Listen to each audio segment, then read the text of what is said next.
और इत्तेहाद बरकरार रखना वफाक और नून लीग के साथ क्या पीपल्स पार्टी की मजबूरी है?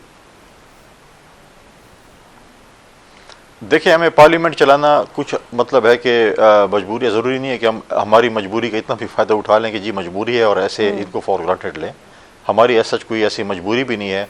हम चाहते हैं कि पार्लियामेंट्री सिस्टम चले, हम नहीं चाहते कि पार्लियामेंट्री सिस्टम न चले। अगर हम नून के साथ इत्तेहाद न करते उस वक्त और हुकूमतें न बनती तो शायद पाकिस्तान में दोबारा इलेक्शन होता और पाकिस्तान उस वक्त इलेक्शन का मुतामिल नहीं था। लिहाजा ऐसा सच हमारी कोई मजबूरी भी नहीं है, लेकिन हम चाहते हैं कि पार्लिमानी सिस्टम चले।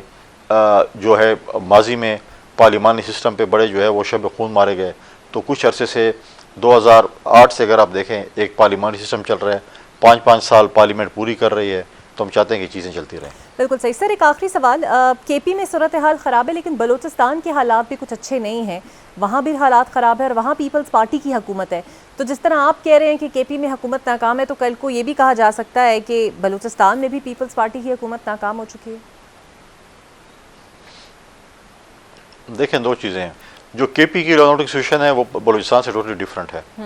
बलूचिस्तान में हालात जो ख़राब हैं वो टीटीपी नहीं है, वो दूसरे अवामिल शामिल हैं। बलूचिस्तान में देखें, सूबाई हुकूमत ने अपनी सपोर्ट के लिए एफसी और फ़ौज मंगाई कि आप आएँ और हमारे साथ सपोर्ट करें, लेकिन खैबर पख्तूनख्वा में तो कोई भी इन्होंने फ्रंटियर कोर या फ़ौज से मदद तलब नहीं की है, बल्कि ये तो कह रहे थे हमारी फ़ौज यहाँ से निकल जाए। हमारा जो NFC अवार्ड हुआ था 2009 में, उस पर परवेज़ ज़ारी साहब ने खैबर पख्तूनख्वा की आवाम पे एक एहसान किया था कि उन्होंने 1% ऑफ NFC अवार्ड जो है वो हमें एक्स्ट्रा दिया था फॉर वॉर ऑन टेरर, कि हम जंग की सूरत हाल में इनको जो है वॉर दें। उस मद में हमें 600 अरब से ज़्यादा पैसे अब तक मिल चुके हैं। जब हम सूबाई हुकूमत से पूछते हैं कि आपने वो पैसे किधर खर्च किए हैं, अपने ऐशों पे खर्च किए हैं, धरनों पे खर्च किए हैं, किस पे खर्च किए हैं, क्योंकि मेरे पुलिस पे खर्च नहीं हुए, मेरे सिक्योरिटी फोर्सेस पे खर्च नहीं हुए। पहले तो मान नहीं रहे थे कि हमारे पास आए पैसे, जब माने हैं तो आए बाएं शाएं से काम ले रहे हैं कि ये कर दिया हमने, वो कर दिया है। लिहाजा वो चीज़ें जो है हमारी सूबाई हुकूमत ने अपनी पुलिस को वेल इक्विप्ड नहीं किया है। बलूचिस्तान की सिचुएशन डिफरेंट है, नज़र आ रहा है, उनकी विल नज़र आ रही है, उनकी कोशिश नज़र आ रही है कि वो कर रहे हैं।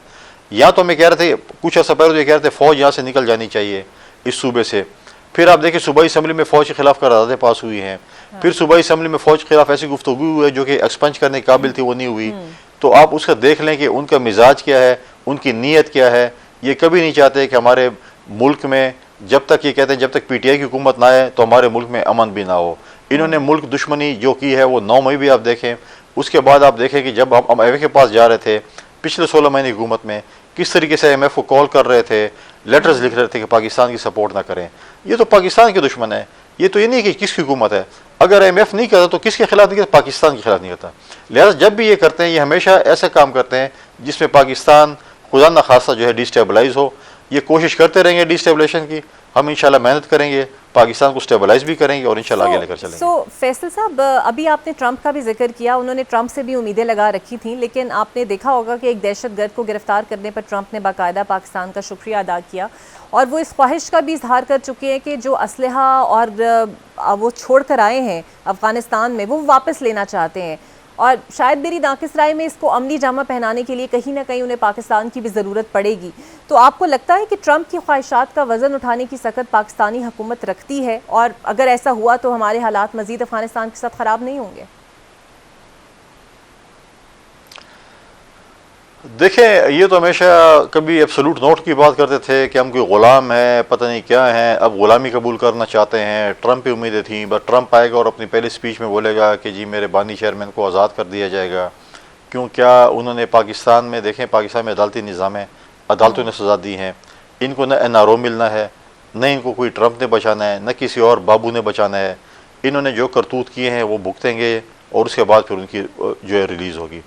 जो चीज़ें जो हैं, ये चीज़ें अगर ये ऐसे समझते हैं कि कोई आएगा और हमें जो है ना बस हमें उठा के ले जाएगा, ऐसी चीज़ें जो है वो अपने वोटरों को एंगेज करने के लिए बात हो सकती है कि अपने वोटरों को एंगेज करें कि बस अभी ट्रंप आ जाएगा, अभी फलां आ जाएगा, बस आज नहीं तो कल।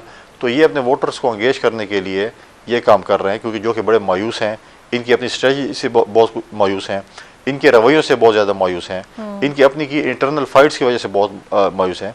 और जहाँ तक अफगानिस्तान की बात है, हमने हमेशा हमने पार्टनरशिप की है अमन के लिए। हम चाहते हैं अफगानिस्तान में भी अमन हो, पाकिस्तान में भी अमन हो, क्योंकि आपका पड़ोसी में अमन हो, पड़ोस में अमन होगा तो आपके पास भी, हम कहते हैं ईरान में भी अमन हो। तो लिहाजा ये चीज़ें जो आप कर रहे हैं, तो ये चीज़ें जो है मैं समझता हूँ कि जब भी कोई ऐसी इशू होगा यूएस जो है वो पाकिस्तान को ऑन बोर्ड लेगा बिल्कुल और उसके ठीक। बाद कोई फैसले होंगे। बिल्कुल सही। बहुत